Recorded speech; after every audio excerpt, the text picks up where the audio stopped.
top three? Madrid, Madrid, and Madrid. You're not struggling so much with insecurity here, right? Absolutely not. Absolutely no complaint from my clients in the past. I mean, facts are there. If you look at international crime rates all over the world, Spain is one of the most secure places in the world. Insecurity here is not an issue at all. Many of my clients come here from the US precisely because they are looking for a more secure place apart from other facts. Do you think this is somehow due to the mentality? There is probably something about it. After living in Spain for 5 years, I've noticed that there is a certainly lower tendency to envy other people. They feel very comfortable with the least they have. I think you guys have a very, and I'm saying it nicely, a bit of a minimalist philosophy of life. So you don't want to stress yourself too much with things that you're not having at the moment. You focus more on living the moment, taking it easy, and that's how life is. You know, you do your things compared to other places. You go to the UK, you go especially to the US, where there is this social pressure that forces you into combining different jobs and, you know, doing so many things that end up being detrimental to your mental health. And I think that doesn't happen that much here in Spain. People are very content with the least they have, and that is probably what is reflected on security. Pablo, you are a real estate personal shopper and relocation agent. Yeah. What are the top 3 to 5 things you want to know when you decide to settle down in Madrid? First of all, it's very important to choose the correct area that is going to fit your lifestyle, the amenities and the services that you have around. I mean, if you have kids, you have to take care about the school they're going to go. If you like jogging, you want to have a park nearby and things like that. So the area is very important. And of course, there are like some special characteristics in the Spanish culture that might be a shock. So, right. And most of your clients are from the UK, the US, or Canada? Yes, right. Yes, exactly. Because my content is in English, most people come from those countries. Of course, there are other Latin-speaking countries, clients that also speak English and knew about me because of my English content. Right. So you talked about culture. I want us to linger over that. From this background, I guess most people, you are on the international market, so most customers are not even Europeans, I would say, right? Yeah. And anybody watching us, you know, from especially these 3 countries, the US, Canada, and then the UK, what do you think would be the main cultural clashes that would occur coming to Madrid? Well, in fact, I have a specific video about that because, I mean, there's very specific things that usually kind of shock them. And first is bureaucracy. Bureaucracy. I talked about that in another video. I was under fire. Yeah, I mean, bureaucracy here is crazy. It's a bit of a nightmare sometimes. It's very slow and a lot of procedures. And do you think it's worse than in the US or the UK? I don't know because I haven't had to do any bureaucracy there. Mm-hmm. But what I've been told by my clients is that most of the bureaucracy things that you have to do when you come here is absolutely crazy and they hate it. Right. Yeah. So you're from Spain. Yeah. And you've been living here in Madrid all your life. As a matter of fact, you are from Madrid. What do we call the people from Madrid? Madrileño? I mean, I know when it's about football, they are madrileños. But then the locals, what do we call them in Spanish? No, actually, madrileños is for the local people. Oh, okay. Yeah. Not only football. No, in fact, for Madrid, for Real Madrid supporters, it's madridistas. Ah, okay. And for Atlético de Madrid fans, I don't know exactly because no. It's funny how I've been around for 5 years and I'm learning this today. Oh yeah, no. Yeah, I think I've probably been told that once and it just, went over my head. Yeah, it's a bit weird nomenclatures, but yeah. Right. So yeah, we're madrileños and madrileñas. Okay. All right. So let's get back to daily life issues here in Madrid, the real estate markets. This is where you specialize. How does it compare? And I'm referring to the local markets, the Madrid real estate markets. How does it compare to the rest of Spain? And as well, how does the Spanish real estate market compare to Europe as in general and other parts of the world? Okay. So Madrid is the capital of Spain, and it's one of the biggest cities in Europe. Right. So it makes sense that it's also one of the most expensive areas to live in Spain, along with Barcelona and some areas of País Vasco, like San Sebastián, which are also pretty expensive, and Malaga. But of course, yeah, I mean, life here, and especially referring to real estate, is quite expensive compared to other areas. Is it the most expensive place in Spain? Probably not. Probably not. Probably Barcelona is the most expensive in the inner area, in downtown. Right. Barcelona is the most expensive areas in the whole Spain. And also some parts of Malaga are competing with Barcelona, but Madrid is very close. I mean, some areas of Madrid, like Barrio Salamanca or areas like that, like top-notch areas, are really expensive. So which cities would you recommend? Let's say a top 3. Madrid, and Madrid. Why Madrid? I mean, yeah, I love Madrid. I love my city. No, but Madrid, Spain in general is a great country to live, I think. Of course, it has its cons, and I'm not afraid to talk about them. But in general, I think it's a beautiful country. And it will depend on your lifestyle once again, whether you would choose one city or another. I mean, if you want coast, you're not going to want to live in Madrid. Maybe you choose Valencia, which is becoming very popular lately, or if you prefer not so hot area, you can go to the north, to País Vasco, to Galicia. They're all amazing areas. And if you like culture or nature and a big city where you can do absolutely everything, big museums, then Madrid is your choice. Do you think somebody coming from another place, another European country, or America, North America, South America, will complain about security here in Madrid? From my personal experience, I've been to places where when I compare both things, I can confidently tell you that you're not struggling so much with insecurity here, right?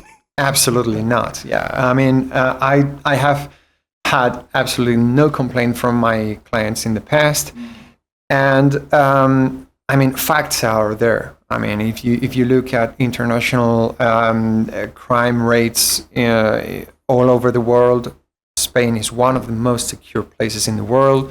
I don't know if it's in the top 10, top 20 most safe places in the world. So yeah, insecurity here is not an issue at all. I mean, guns are banned. You need a specific certificate that allows you to have, and it's only for hunting or for police forces and things like that. And I mean, yeah, of course, you can get like pickpocketing. You do have some. Yeah, that's the very thing here in the center. Yeah. In fact, many of my clients come here from the US precisely because they are looking for a more secure place apart from other facts. Do you think this is somehow due to the mentality? There is probably something about it. After living in Spain for 5 years, I've noticed that there is a certainly lower tendency to envy other people. They feel very comfortable with the least they have. I think you guys have a very, and I'm saying it nicely, a bit of a minimalist philosophy of life. So you don't want to stress yourself too much with things that you're not having at the moment. You focus more on living the moment, taking it easy, and that's how life is. You do your things compared to other places. You go to the UK, you go especially to the US, where there is this social pressure that forces you into combining different jobs and doing so many things that end up being detrimental to your mental health. And I think that doesn't happen that much here in Spain. People are very content with the least they have. And that is probably what is reflected on security.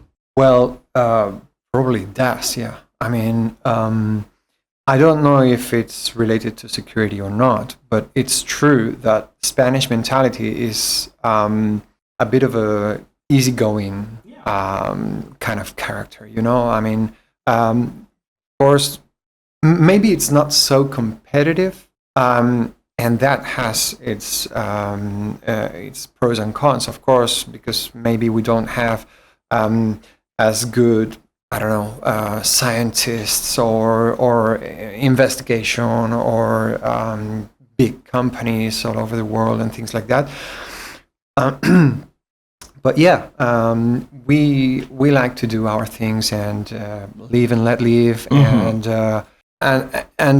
also our history after the Civil War and all the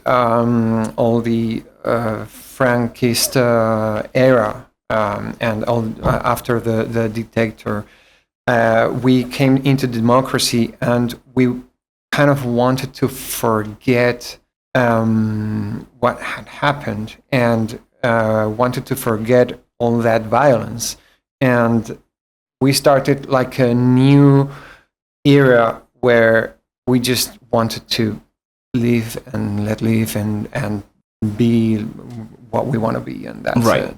Let's switch to neighborhoods. Like in any other place in the world, neighborhoods in a city have their reputation. So let's talk a little bit about the specificities of neighborhoods in Madrid. Maybe we'll get to tackle other places, but focusing on Madrid. The center is a bit awkward to live because it's very, very touristic. So you're gonna, I mean, if you like busy life, it's your kind of place. If you get a flat right in the center, somewhere in Sol, yeah, will you be disturbed by noise pollution? For sure, yeah. Yeah, I mean, it's the very center. You're gonna get tourism 24/7, 365 days a year. Isn't it common for flats to be somehow soundproofed there? Yeah, of course.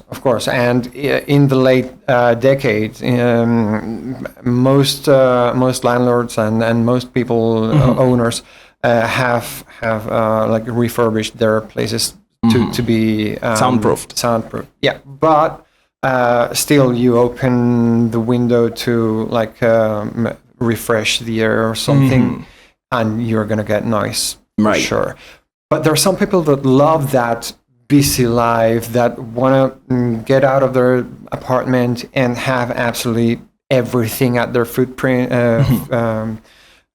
footstep. So it's amazing and even inside the center district, there are different kind of areas. You have the Chueca neighborhood for the LGBT community, which is like open-minded and a lot of nightlife there. You have Malasaña with a lot of like alternative. Then you have like the upper class neighborhoods, of course, the classical aristocratic residential neighborhoods like Chamberí, Salamanca, Moncloa, all those kind of neighborhoods that are very expensive to live in.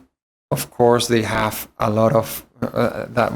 They are one of the most secure areas in the whole Madrid. Are there mostly gated neighborhoods?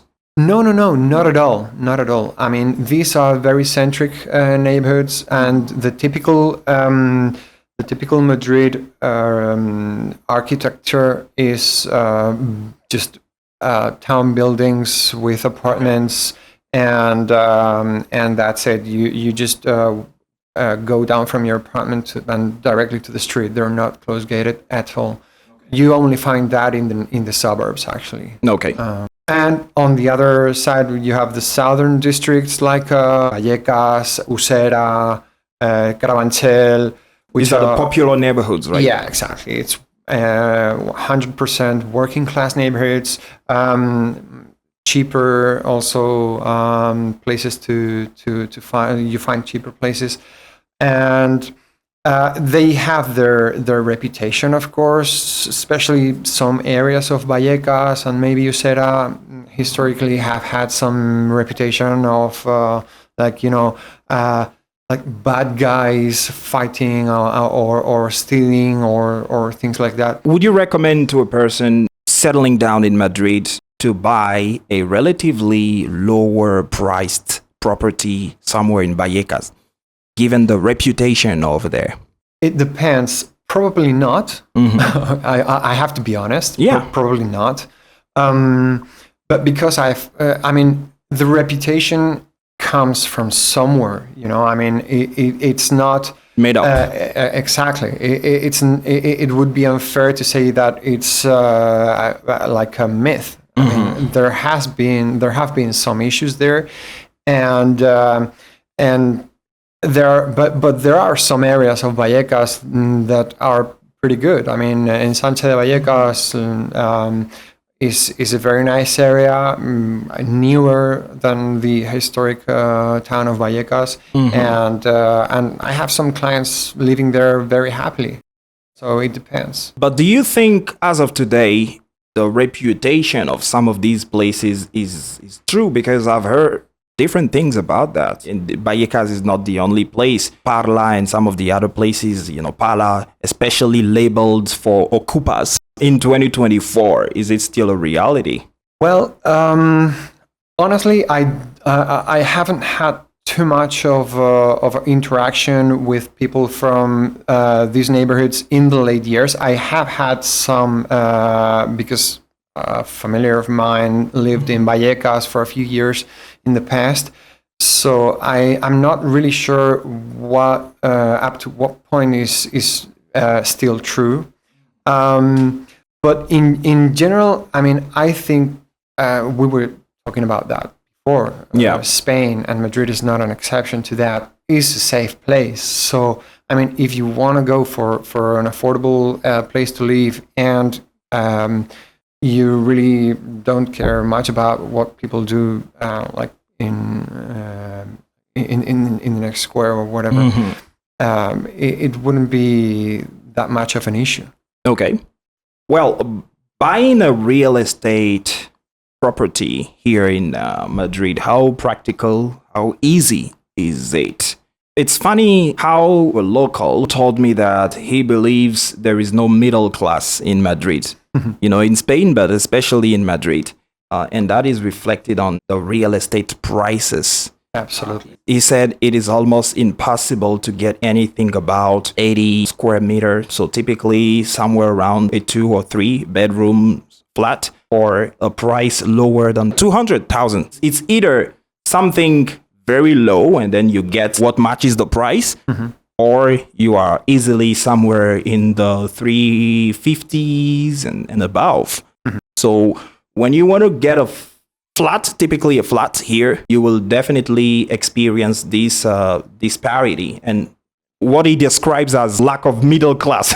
You either have good money to get something that looks good, or you just get a very basic thing and nothing somewhere right in the middle. How realistic is that? Well, unfortunately, it's starting to get pretty real, that statement. And that's not good for locals. I mean, fortunately for me, but I'm a local, but fortunately for me, I work with international clients that are most of the time wealthy people that can afford what they want, with differences. Some people purchase a 2 million house. Some people go for a 300,000 apartment.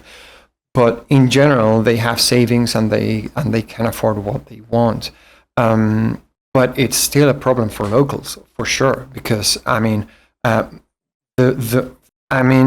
from my experience and from my critical thinking, I think one of the main problems that we've been having in the whole Spain but especially in cities like Barcelona, Madrid, San Sebastian, and other cities, is that there have been too many international big companies like BlackRock or companies like that buying a huge amount of apartments and buildings to rent, and that has had two consequences. First is that they are managing the house pricing for rental, and because of 2008 real estate crisis, there are so many apartments that are empty because they are owned by banks, and on the other hand, these companies own so many places that they are like controlling the prices, and if the government doesn't do something about it, it seems like it can't go worse. So for my personal job, it's not an issue, fortunately, because my clients can afford those prices. But I am pretty worried for locals. Yeah. Right. As we're wrapping up, tell us a little bit about the process of acquiring a place, a property here. Is it tricky? Well, the purchasing process. Yeah, I mean, especially if you're not from here and if you're not living here, it can be tricky. And I would always recommend to work with a professional. It doesn't matter if it's a lawyer or a more specialized personal shopper like me. Because I mean, both the language and the negotiation process and the market specificities of in Madrid, in Spain, are different from other places. I mean, I wouldn't dare to buy an apartment in London or in New York or in Mexico, wherever, in Mexico City, wherever. Without the advice of a professional that knows the real estate market there, because I'm gonna be absolutely lost. Maybe even if I know the city, I've been in London many times, and I know the neighborhoods, I know the areas that I like, but I haven't lived there, and I don't know if I go there, if the place that in my mind I think it's good, is gonna be really good for my lifestyle. I have kids. I don't know if the schools nearby are gonna be good. I mean, if you have been living here and you know the language and you want to go for it on your own, okay. But for expats, I wouldn't dare to do it in another country. So I would always recommend to do it with a professional here, because negotiations are really tricky. In 2024, do you think Spain remains a cheap place to buy a cheap place to live and to eventually buy a property? Compared to what? Let's say the Americas and Europe. It is still cheaper than many capital cities in Europe and for sure in North America, maybe except Mexico, DC. Yeah, I mean, if we talk about South America, Central America is different. Certainly different, yeah. Right? Yeah. But yeah, I mean, if you compare Madrid to the main cities like London, New York, Los Angeles, Paris, Rome, Berlin, maybe Berlin is the exception, because in Germany they have very strict real estate policies. But on the other hand, yeah, good luck trying to buy a property in Germany. But in general, yeah, I think Madrid is still relatively cheaper. Not for locals, but it's very worth investing here for an expat. Well, it's been a pleasure having you.